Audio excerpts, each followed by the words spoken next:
ఏదైనా నిన్న జరిగిన సంఘటన మాత్రం క్షమించరాంది. ఎందుకంటే తిరుపతి దేవస్థానము ఏదో మన రాష్ట్రానికి సంబంధించింది కాదు, మన దేశానికి సంబంధించింది కాదు. ప్రపంచంలో ఉన్న ఆ దేవుడి మీద ఒక నమ్మకం.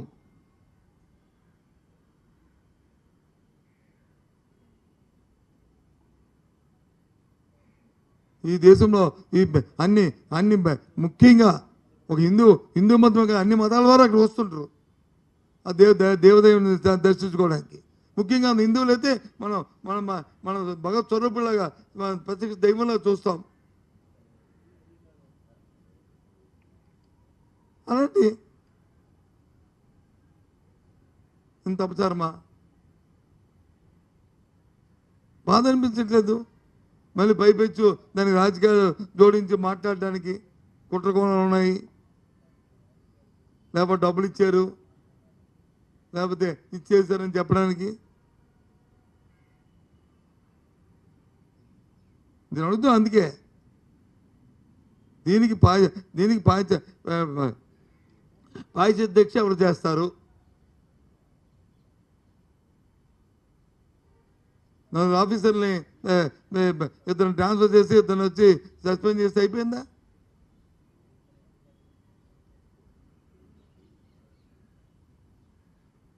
నేనైతే దీన్ని నా రిక్వెస్ట్, నా డిమాండ్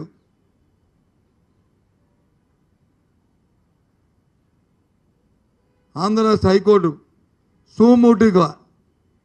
సుమోటివ్గా దీన్ని తీసుకొని వాళ్ళ ఆధ్వర్యంలో సిట్టింగ్ జడ్జిని వేసి, ప్రభుత్వం రాయక్కర్లే, వాళ్ళ ఆధ్వర్యంలోనే వేసి వాళ్ళు దీని మీద ఎంక్వైరీ చేయాలి. ఎవరో సమీక్షలు చేశారు, 8 రోజులు చేశారు, ఎందుకు చేయలేదు, చేస్తే ఎవరైంది, పోలీసు ఎక్కడికి వెళ్ళారు, ఎందుకు దాన్ని పర్యవేక్షణ చేయలేదు, ఎవరు దీనికి ప్రధాన బాధ్యత అనేది సుమోటివ్ తీసుకొని చేయాలనేది నా డిమాండ్.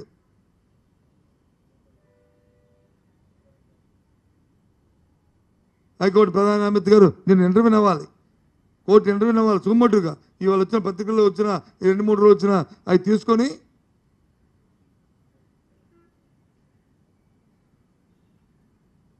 ఎందుకంటే అందరూ ఈ దేశంలో అందరూ కూడా సాక్షాత్తు సుప్రీంకోర్టు జడ్జీలు సీజే గారు 2-3 సార్లు వచ్చారు. పాత సీజే అయితే ప్రతి 3 నెలలకి 6 నెలలకి కూడా వెళ్తున్నారు. హైకోర్టు సీజీలు అయితే ప్రతి హైకోర్టు సీజే ప్రతి రాష్ట్ర సీజే వస్తున్నారు.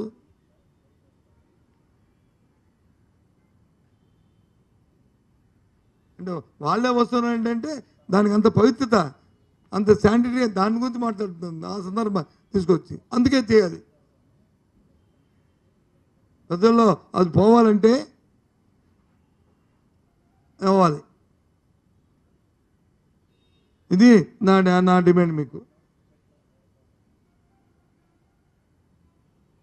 దయచేసి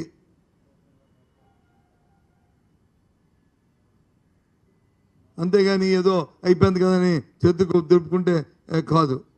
పర్మనెంట్గా దీని మీద అపాధి పోవాలంటే కన్స్ట్రక్టివ్గా మళ్ళీ ఫ్యూచర్లో మళ్ళీ ఏం జరగకూడదంటే ఒక కన్స్ట్రక్టివ్గా దాని మీద వచ్చి దాని మీద జరగాలి. అంతేగాని మామూలుగా అయితే ఇది జరగదు, ఇది ఉండదు.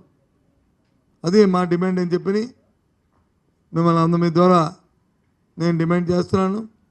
దీన్ని పాయశ దేశ మరి ఎవరు చేస్తారో కూడా ఆ నాయకులు చెప్పాలి.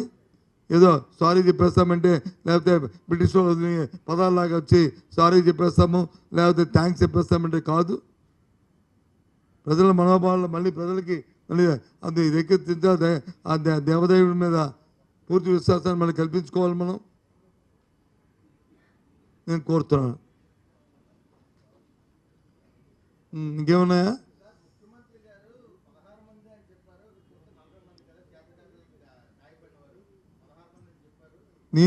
నేనైతే ప్రత్యేకంగా వెళ్ళలేదు.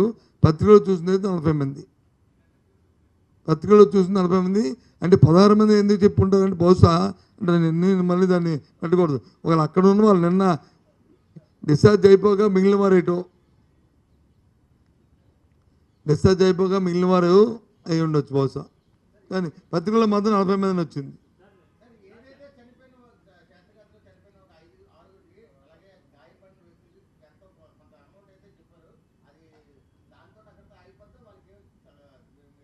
నాకు అర్థం అవ్వలేదు నువ్వు చెప్పింది ఏటో. ఎస్కేట్స్ ఇస్తానని చెప్పారు కదా, ఇస్తారు.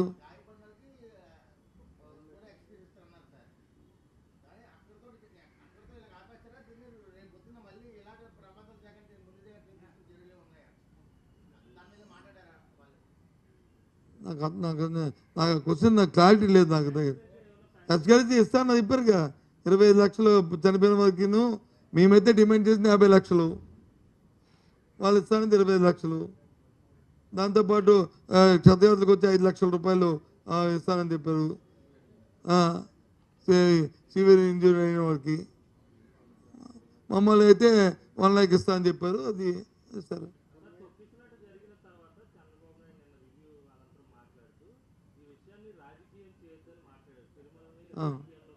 నేను కూడా అదే చెప్పాం.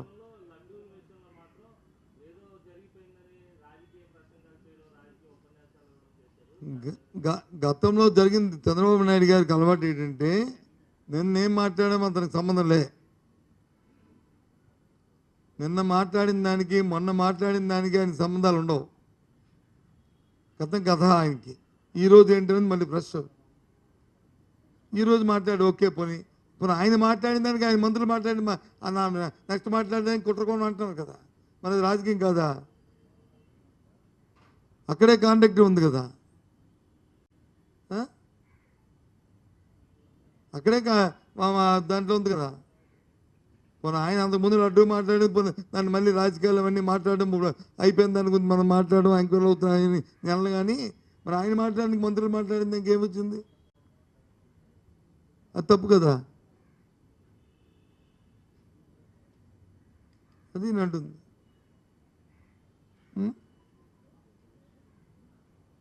అర్థమైందా? నా రిక్వెస్ట్ ఏంటంటే, నా డిమాండ్ ఏంటంటే,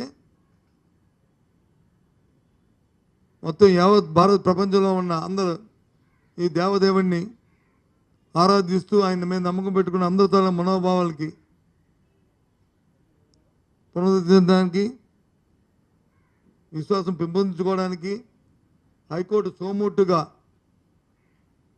ఆలోచన చేసి సిట్టింగ్ జడ్జితో ఎంక్వైరీ చేయించి వాస్తవాలు బయటకు తీసి ఎవరు దీని మీద చర్య తీసుకోవాలి, ఎవరు దీని మీద బాధ్యులు అనేది వాళ్ళ మీద చర్య తీసుకోవాలని నా డిమాండ్.